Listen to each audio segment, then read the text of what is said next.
Sony is stealing a vital Xbox feature. I found this over on WCCF Tech, but they were basically paraphrasing Moore's Law is Dead video, friend of the show. Tom was on a couple weeks ago with me and Rich.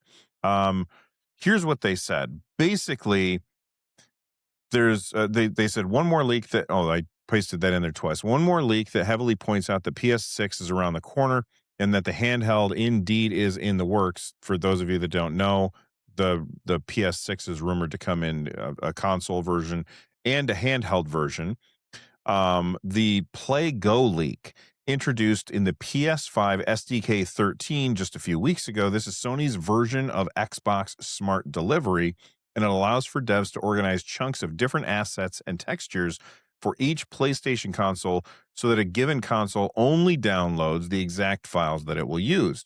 Up until now, here's the quote, up until now, devs would have to include PS5 Pro's higher resolution textures and higher detail assets in every PS5 download, regardless if a given console was Pro or not.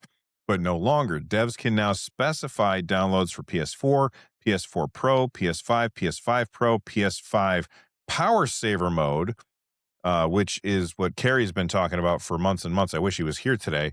But Power Saver mode is getting its own asset and texture packaging.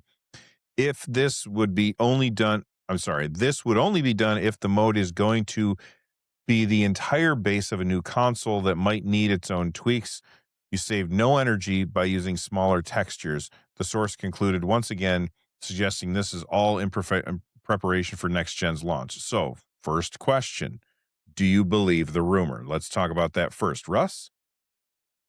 It makes sense. You know what I mean? Like if they're doing something inefficiently right now, then doing something efficiently for the next generation, it makes sense. I wouldn't necessarily say it's like a theft of Xbox. I think it's just kind of good practice. Well, you know what I mean? And yeah. so, but yeah, I get the headline and I understand all that, but like totally, yeah, it makes sense to me. And I didn't realize they weren't doing that already. But that makes sense because, man, my storage on PS5 sucks. Like, I'm just like, God, I had to uninstall a game just to play a game, and that's with an extra hard drive added. And so, yeah, I'd be happy to see that in the future. I will say I take kind of umbrage with, you just kind of mentioned it, but it's like this rumor that PS6 is also going to have a handheld at the same time. And my brain just can't compute that. Like, I just don't. I don't want to derail the conversation, but for me, I just can't see them happening like around the same time, like PS6 and PS6 handheld, like Xbox Series X versus S kind of thing. Who's going to spend $2,000 on their PlayStation thing? That's kind of what was running through my head right then. That's probably a topic for another day, but I don't know. I just can't see Sony doing that. I think that's core to the conversation. Like, what other reason is there for Sony to implement this low power mode if they're not going to have a device that requires a low power mode? You know what I mean? Sure. I think, Russ, what you're saying is maybe they do, but not day one. Yeah, like they may have a handheld. Like, why would you launch, hey, here's a home console if you want to play on our TV? Also, you could buy a handheld and play in a handheld. They launch that at the same time. It's like saying, I don't know, it's like here's a Switch or a Switch Lite. That's not a really good analogy, but it's like it's just too much product at once is the way that I'm seeing it. And I can see that they could be preparing for a PS6 handheld down the line. I don't know, man. I just don't see them launching with these two things at the same time at all, or even within a tight window. Maybe this isn't the best comparison. And, I guess we're jumping ahead almost because I know, Bill, you already thought of this. You had this in the show notes as like one of the things to talk about, which is like, is it too much hardware, right?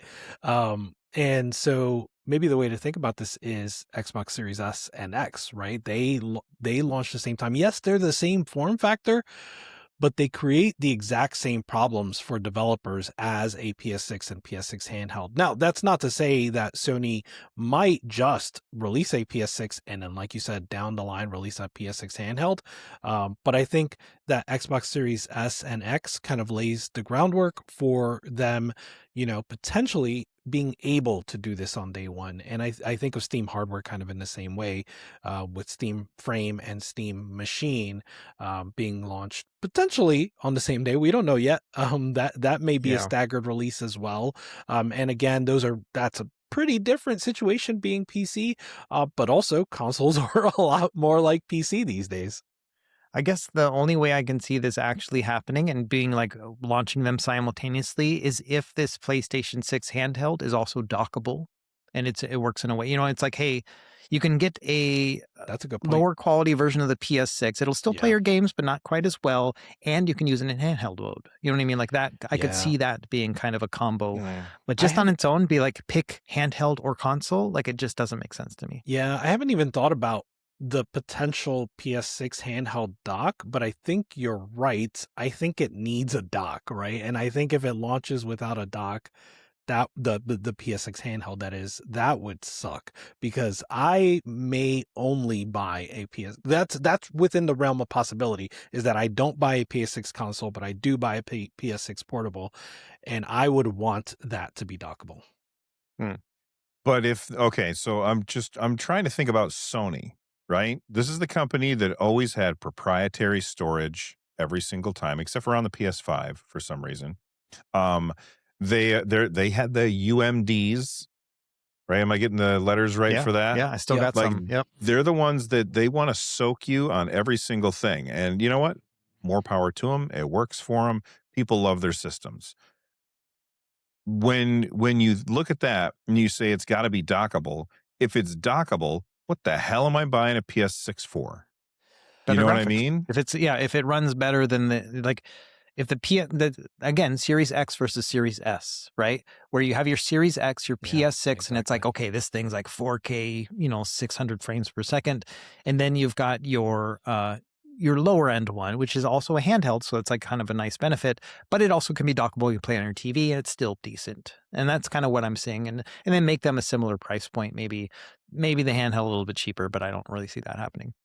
Yeah, I think Bill, you're right on the point that maybe Sony would think this way, and I can't take that away from Sony. Sony has done some boneheaded things in the past. You are Oh, yeah. 100% correct, but I do think it's the better business decision to make it a dockable handheld and to allow players to choose. And no doubt, many players will still choose both. Many players will want that like grand experience on the TV, and they'll buy the big one. And then some other players will think maybe a little more judiciously in terms of like, I can only get one of these. Which one of these am I going to get? But they'll have both of those options. I think. For example, there are PC players that have been turned off by the fact that Sony's not offering PC ports, but will still consider the handheld and probably would never have considered the console. Yeah, I get what you're saying, and trust me, I'm not saying that I don't want it to be dockable. I'm just saying I can see the meeting that the boardroom meeting that Russ kind of brought up earlier. Only now I'm going to turn it into the meme where somebody goes, "Why don't we make it dockable?" And then that guy gets chucked out the window. You guys know the meme I'm talking about. Yeah. So, so that's just how I'm thinking about it. I'm thinking about it from like that corporate, mustache twirling energy that's happening there. And I'm not anti-Sony. I bought a PS5 Pro last week because, well, it's not here yet, but I figured I'm going to get it. And then as soon as the price goes up, I'm going to sell my PS5 that I already have. So, I like to smart. have all the things. So, Yep. but anyway, let us know what you guys think.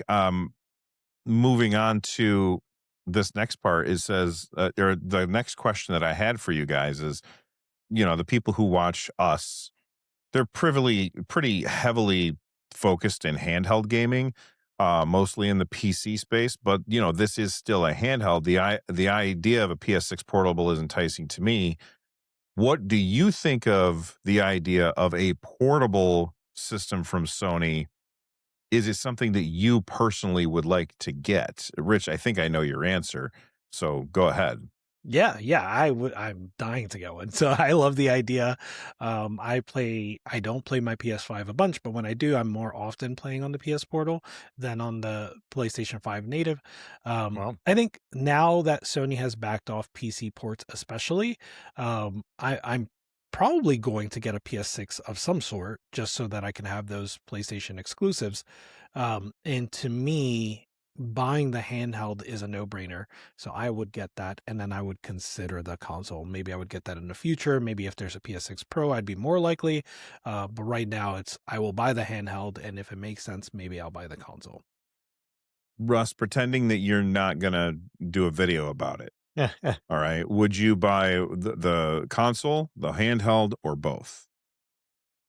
So I would probably just get the handheld, I think. It really depends. Like I just can't imagine a PS6 portable is going to be able to play all PS6 games, and then assuming backwards compatibility too. So PS5, PS4, gosh, that's going to be a great deal. You know what I mean? And that's kind of what I would love to have, is like a handheld PS4. Honestly, like that sounds really interesting to me. We kind of get that Yeah. with Steam Deck because so many single player games went over to handheld PCs and stuff. So we still kind of have that, but man, a lot of my good save games are locked in PlayStation right now. And so yeah, I would definitely end up getting it. I probably would have to get, like, I'd hate to say this, I'd have to get a PSN account for a month, move over all my saves to the cloud, download them onto my handheld, Yeah. and then cancel again. You know what I mean? And I'd have to do Oh. that because all these are residing on the original consoles right now since I don't have that account.